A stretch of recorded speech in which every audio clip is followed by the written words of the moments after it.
जी मैं ही हूँ मनोज म्हात्रे। मेरा डेबिट कार्ड आपको कहाँ से मिला सर? 3 महीने पहले खो गया था। मनोज, ये कार्ड हमें नासिक डिस्ट्रिक्ट के इगतपुरी के पास मिला, एक औरत के पर्स में। औरत के पर्स में? उस औरत का पहले सेक्सुअल असॉल्ट किया गया, उसके बाद मर्डर। सर मेरा वार्ड तो चोरी हो गया था। भोपाल से नागपुर आते उसमें।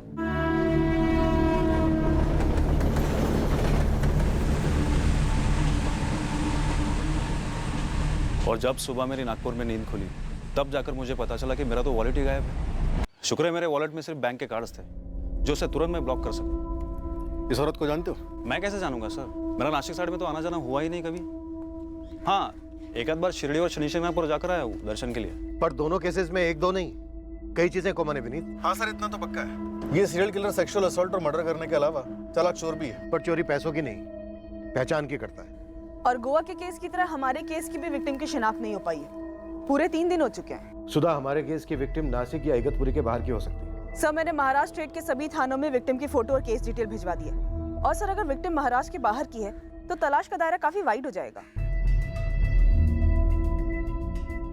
3 साल के गैप के बावजूद दोनों केसेस में मॉडस ऑपरेंडी लगभग 100% मैच हो रही है। हो सकता है किसी सीरियल किलर का काम, और हो सकता है इस वक्त वो अपने अगली शिकार की तलाश में घूम रहा हो।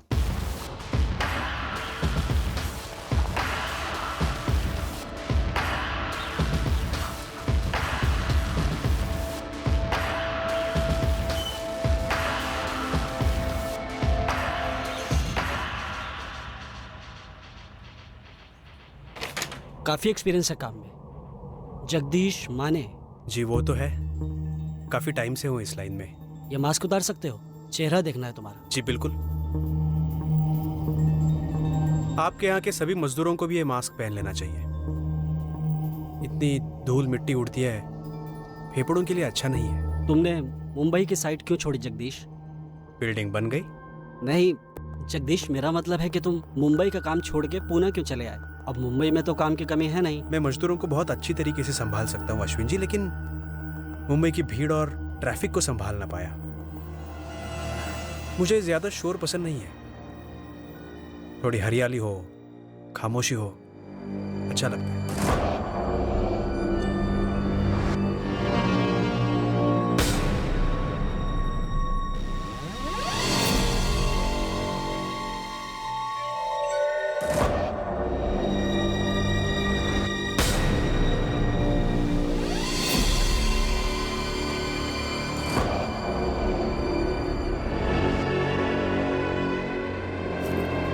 क्या? कोई नई है क्या? 35 है। सबके साथ बैठ चुका हूं मैं। कोई नई है तो बताओ। अरे 15 लड़कियों की जगह है मेरे पास, 35 को ठूस के रखा है मैंने। लड़की है, कोई माचिस की तिल्ली नहीं जो डब्बे में बंद कर दूं। बैठना है तो इन्हीं में से बैठ। जब मैं साइड की धूल और पसीने से घर लौटता हूं ना, तो मुझे ताजी हवा लगती है। बस थोड़ी खुशबूदार हो। ठीक है जगदीश, मैं अपने अब सेठ से बात करता हूँ। तुम मुझे कल आकर मिलो, मुझे लगता है तुम्हें काम मिल जाएगा। जहां पर भी घात लगाए बैठा है ये सीरियल किलर। अगले शिकार पर लपकने से पहले ही हमें इसे रोकना है। आप सही कह रहे हैं। दरअसल तब 2014 में हमें केस को ठंडा पड़ने नहीं देना चाहिए था। रचना शानबाग की बात हमें सीरियसली लेनी चाहिए थी। रचना ने तब पॉइंट आउट भी किया था कि इस केस में कुछ साइंस है जो किसी मेंटली अफेक्टेड शख्स के हो सकते हैं। कौन है रचना शानबाग? कहाँ मिलेगी? वो एक साइकोलॉजिस्ट है और इस वक्त मुंबई में फॉरेंसिक डिपार्टमेंट की कंसल्टेंट भी। महाराष्ट्र के सारे केसेस चेक करो, नेशनल क्राइम डेटाबेस भी स्कैन करो। सेक्सुअल असॉल्ट की कोई भी हिस्ट्री हो या हमारे केस से मिलता जुलता एक भी केस हो, तुरंत पेपर्स मंगवाओ। इस केस को हमें अर्जेंट समझकर चलना है। मैंने इंस्पेक्टर सावी रॉड्रिग्स को पूरी रिसर्च हैंडओवर की थी, ऐसी ही पैटर्न के सीरियल किलर्स के बारे में। छोटा सा क्लू भी मिल जाए तो पूरी गंभीरता से लेना बहुत इंपॉर्टेंट, और यहाँ तो मैंने पूरी लीड दी थी। रचना, अब हम जाग गए हैं और हमें हर हाल में इस भयंकर मुजरिम को पकड़ना है।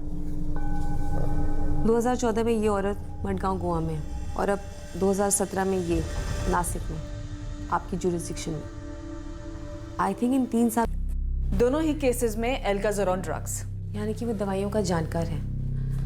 इस दवा से तुरंत नींद आ जाती है, वो ये बात जानता है। और उसी बेहोशी की हालत में वो विक्टिम्स के साथ सेक्स करता है, फिर उन्हें मार डालता है। क्यों? जाहिर सी बात है, ताकि वो जिंदा न बचे उसे पहचानने के लिए। वो सेक्सुअल असॉल्टर होने के साथ साथ कातिल भी है। कत्ल सिर्फ उसके एक बचाव का तरीका है। उसका ऑब्जेक्टिव है सेक्स। सेक्स की भूख एक लत है, उसके लिए एक ऑब्सेशन है, एक बेलगाम जुनून की तरह। लेकिन उसका जुनून यही ख़त्म नहीं होता। इन्वेस्टिगेशन को गुमराह करने का भी उसका एक तरीका है। वो आपको भी गुमराह करने में उतनी ही मेहनत करता है। आप उसको कहाँ ढूंढेंगे वो पहले से ही प्लान कर लेता है। आपको नासिक पुलिस को नागपुर भगाया और मडगांव पुलिस को मैंगलुरु भगाया। हमें इस आदमी का चेहरा चाहिए, इस आदमी का नाम चाहिए। मैं दावे के साथ कह सकती हूँ कि ये आदमी कोई फिक्स नाम से ऑपरेट नहीं करता होगा।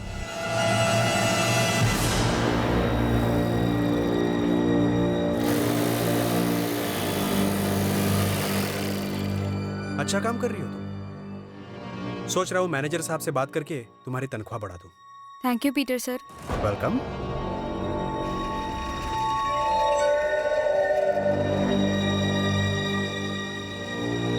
छुट्टी चाहिए थी ना तुम्हें? कल ले लो, तनख्वाह नहीं कटेगी तुम्हारी। धन्यवाद विजय साहब। ठीक है जगदीश, मैं अपने अब सेठ से बात करता हूँ। तुम मुझे कल आकर मिलो, मुझे लगता है तुम्हें काम मिल जाएगा। स्प्लिट पर्सनालिटी, आइडेंटिटी का मसला। नहीं, वो इन जुर्मों में अपना असली नाम इस्तेमाल नहीं करना चाहता हूँ। और जब वो इन दोनों औरतों से भी मिला होगा तो अलग अलग नाम से मिला होगा। वो कॉन्डम यूज़ करता है इसलिए नहीं कि सीमन सैंपल पुलिस की मदद करेंगे।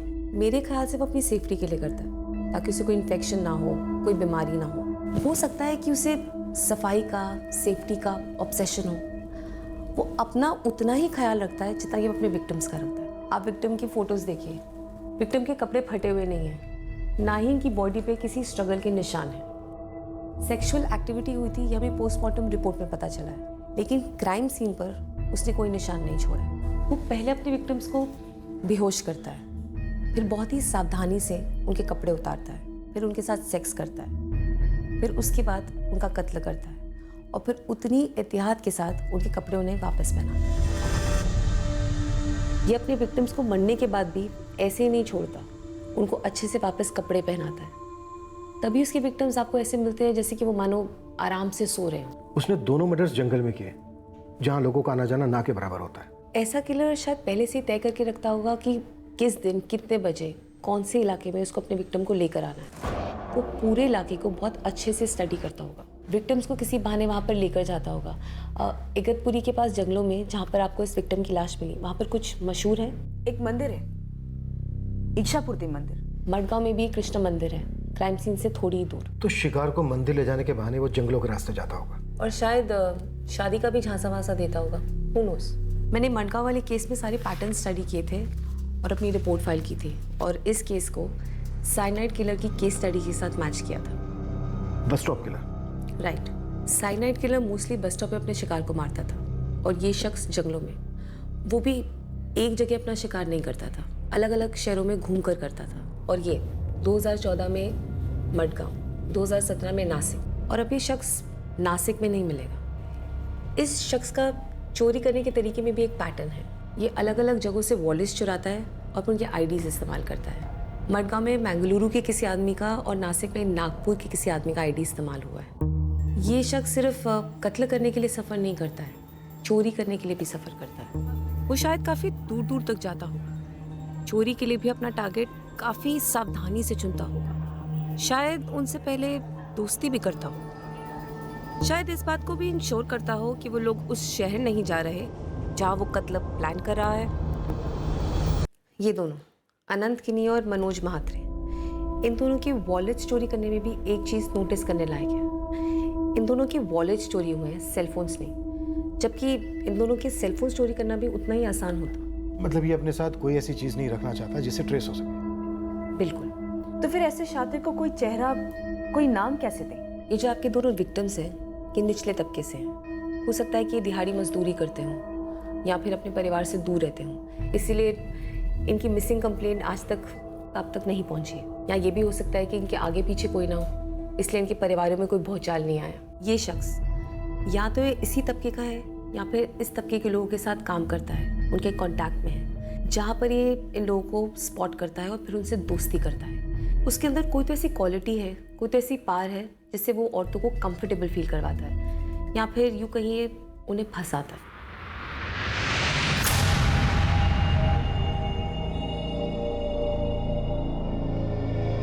जगदीश, मैं तुम्हारे साथ नहीं आ पाऊंगी। मेरे यहाँ 2 बच्चे हैं जो मेरे पति ने मेरे गले बांधे और भाग गया कुतरा। देखो तुम वहां अच्छा कमा सकोगी, बच्चों को सिखा सकोगी, क्या इससे खुशी नहीं होगी तुम्हें? लेकिन क्या मुझे इससे अच्छा काम मिलेगा? मतलब जो यहाँ से ज्यादा पैसे दे, और ऊपर से वहाँ रहने का, खाने का खर्चा यहाँ से बहुत ज्यादा होगा ना। अच्छा काम दिलाना मेरी जिम्मेदारी मधु। यहाँ से 2 गुना ज्यादा बचा पाओगी तुम। ठीक है जगदीश, मैं चलूंगी तुम्हारे साथ, लेकिन तुम मुझे ये बार बार मधु मधु क्यों बुला रहे हो? फिर से गलती हो गई। या तो ये अपने सेक्सुअल डिज़ायर्स को, अपनी इच्छाओं को डायरेक्टली बोल नहीं पाता होगा, या फिर ये औरतें इसकी इच्छाओं के सामने झुकती नहीं होंगी, इसलिए ये उनको ड्रग देकर, बेहोश कर कर अपनी विकृति को अंजाम देता होगा और उसके बाद उनका कत्ल कर देता होगा। इस आदमी की सेक्सुअल नीड नॉर्मल नहीं है। ऐसे लोगों में एक अनकंट्रोलेबल सेक्सुअल अर्ज होती है, एक सेक्सुअल नीड होती है। और वो कॉन्डोम यूज करता है। सिर्फ इतना क्लू काफी नहीं है हमारे लिए। ओके, अभी तक हमारे पास क्या हिस्ट्री है? 2014 मडगांव, 2017 नासिक, 2015 2016, इन 2 सालों में भी जरूर कुछ हुआ होगा, या फिर 2013, या फिर उससे कुछ पहले भी कुछ किया हो। रेड लाइट एरियाज, वो कोठों पे जरूर जाता होगा। वो तो हम खंगाल रहे हैं। लेकिन वहाँ पर भी आप उसको इसके बिहेवियर पैटर्न के हिसाब से ढूंढेगा। आजकल ज़्यादातर सेक्स वर्कर्स प्रोटेक्शन पर इंसिस्ट करते हैं, उनके पास अपना स्टॉक होता है, लेकिन क्योंकि हमारा सीरियल किलर सफाई और सुरक्षा पसंद है, वो अपना कॉन्डम्स का स्टॉक लेकर जाता होगा और इंसिस्ट करता होगा कि वही यूज़ करें। पॉइंट है role play. Role play? Yes, role play.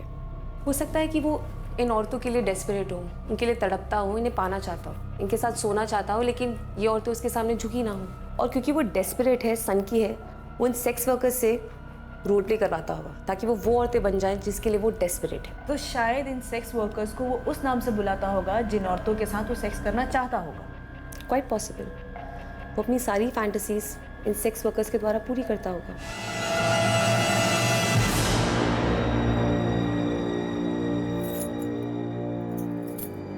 Sari है तेरे पास? है ना। पहन क्या?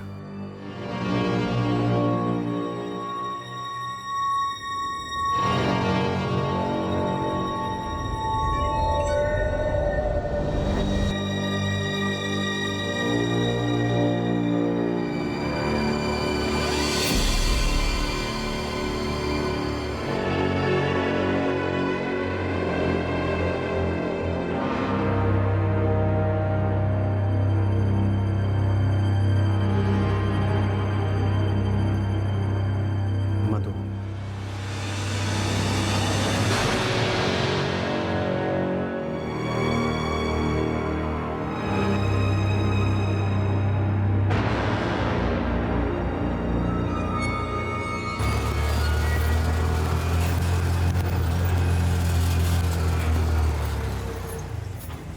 अरे अस्मिता, थोड़ा जल्दी आना, मेरी और भी सवाल है। अरे जाने तो दे पहले। क्या रे गुरु, क्या काम है? अस्मिता सुनना, मुझे एक आदमी चाहिए। वो थोड़ा येड़ा है, क्रैक। साहब लोग बोल रहे थे ये जो तेरा नासिक वाला अड्डा है वहाँ गारंटी आया रहेगा। तूने मुझे आधार कार्ड का सेंटर समझ के रखा है क्या? फोटो तो दे उसका। वही तो नहीं है। तो फिर हवा से ढूंढ के निकालूं क्या? अरे तू समझ नहीं रही, मतलब मुझे इतना ही पता है कि वो येड़ा है, सनकी है, बस।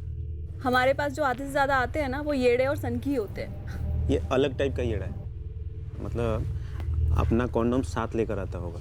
अरे हंस मत, सच में बोल रहा हूँ। अब देख, तेरा नाम अस्मिता है ना, अगर वो तेरे साथ बैठेगा तो तुझे किसी और नाम से पुकारेगा, करिश्मा, रेशमा या कुछ और। अरे कोई आइटम होगी, इसके हाथ नहीं आई होगी, तो रोल प्ले टाइप का कुछ करता होगा ऐसा। साहब लोग बोल रहे थे। आगे बोल। शायद कुछ खास कपड़े पहनने को बोलता होगा, और शायद सेक्स भी अलग तरीके से करता होगा। अरे कुछ पागल रे, ये टाइप का कुछ। मेरा पाला तो ऐसा किसी से नहीं पड़ा अभी तक। तो बात घुमा अपने कोठे पे और बाकी कोठों पे भी। क्यों भाई, क्या किया इसने? किसी की जेब काट के भागा है क्या? गला काटा है, कम से कम 2 औरतों का, और इससे ज़्यादा भी हो सकती हैं। एक सीरियल किलर हो सकता है। मतलब ये वैसा साइको है जैसे फिल्मों में साइको होते हैं? वैसा ही, पहले दवा खिलाता है, बेहोश करता है, और कॉन्डोम पहन के रेप करता है, फिर मर्डर, फिर फरार। सर इस तरफ वाले सभी चेक किए, कोई भी पैरोल पर नहीं। ये बीच में मर्डर रेप केस के जितने भी पंटर बेल पर हैं, सभी को राउंड अप कर रहे हैं। और ये रेप केस अक्यूज्ड, सभी की कंपलसरी हाजिरी चल रही है सर। मुझे लगता है हमारा टारगेट दिखने में खूंखार नहीं होगा, एक सभ्य किस्म का चेहरा होगा जिसे देखकर औरतें डरती नहीं होंगी दोस्ती करने में। कोई ऐसा होगा जिसे ये देखकर बिल्कुल फीलिंग ना हो कि उसके अंदर इतनी विकृति भरी पड़ी है। लेकिन हाँ, किसी ने उसकी कोई अजीब आदत नोटिस जरूर की होगी, पर उससे कोई खतरा महसूस नहीं किया होगा। इन दोनों औरतों पर अभी तक कोई लीड क्यों नहीं मिली है? सर टिटवाला, कल्याण, कसारा, इन जगहों पर जा भी